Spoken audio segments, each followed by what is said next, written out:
కృష్ణుడి తల మీద నెమలి పింఛం ఎందుకు ఉంది, దాని విశిష్టత ఏమిటి అనేది అందరికీ సాధారణంగా కలిగే సందేహమే. కృష్ణుడికి 8 మంది భార్యలు, ఇక ఆయన్ని అమితంగా ప్రేమించింది 16,000 మంది గోపికలు. అయితే ఈ గోపికలతో శ్రీకృష్ణుడు అల్లరి చేశాడు, అల్లరి పెట్టాడు, ఆటలు ఆడాడు, పాటలు పాడాడు. అంతవరకే కానీ ఏనాడు ఆయన తన చనువుని అతిక్రమించలేదు. గోపికలు కృష్ణుల మధ్య ఉన్నది ఒక పవిత్రమైన చెలిమి మాత్రమే. కృష్ణుడు భోగిగా కనిపించే యోగి. ఇక నెమలి విషయానికి వస్తే ప్రపంచంలో సంభోగం చెయ్యని జీవి నెమలి ఒక్కటే. నెమళ్లకు తమ వీర్యాన్ని ఊర్ధ్వముఖంగా నడిపించగల శక్తి గలది. నెమలి రేతస్సు కంటిలోని గ్రంథుల ద్వారా బయటకు స్రవించబడి ఒక రకమైన మదపు వాసనను చిమ్మి ఆడ నెమలిని ఆకర్షిస్తుంది.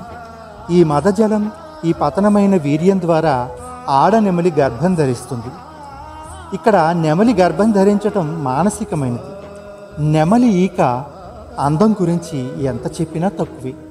నెమలి అందమే దాని శరీరమంతా అలముకుని ఉన్న అందమైన పింఛం. శ్రీకృష్ణుడు నెమలి పింఛాన్ని ధరించటం వెనుక ఒక అందమైన కథను మన పెద్దలు చెబుతారు.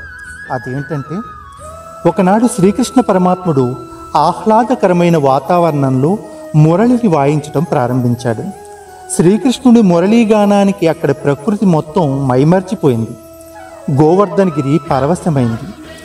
మురళీలోని సమ్మోహన సంగీతానికి అక్కడి ఉన్న నెమలులన్నీ ఆయన చుట్టూ చేరి తన్మయంగా వింటూ నిలిచిపోయాయి.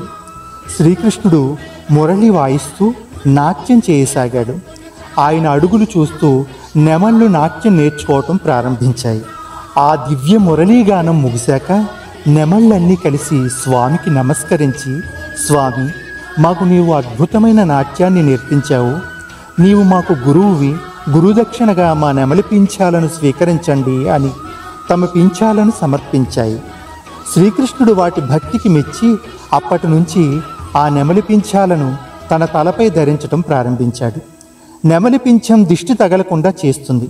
అంతేకాకుండా శ్రీకృష్ణుడు ఓడించిన కాళీయుడనే మహాసర్పాన్ని ఆయన దగ్గరకు చేరకుండా నెమలి పింఛం హెచ్చరిస్తుంది. సర్పాలకు నెమలి శత్రువు మరియు భయానకము అనే విషయం మనందరికీ తెలిసిందే కదా. పక్షి జాతిలో యోగ విద్య తెలిసిన పక్షులు 5 మాత్రమే ఉన్నాయి. అవి సుఖము అంటే రామచిలుక, హంస, గరుడ అంటే గరుడ పక్షి, నెమలి, చివరిది పావురము. వీటికి షట్చక్రాల కుండలిని పరిజ్ఞానం కూడా ఉన్నది.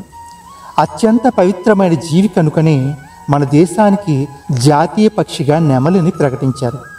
అష్టభార్యలు, 16,000 మంది గోపికలు ఉన్న అత్యంత పవిత్రుడు, అస్ఖలిత బ్రహ్మచారి శ్రీకృష్ణ పరమాత్మ. ఆయన భోగిగా కనిపించే యోగీశ్వరుడు. అందుకే కృష్ణుడు తలపై నెమలిక ధరిస్తాడు. నెమలి పింఛం తలపై ఉండి శ్రీకృష్ణ భగవానుడి పవిత్రతను ఎల్లప్పుడూ లోకానికి తెలియజేస్తుంది.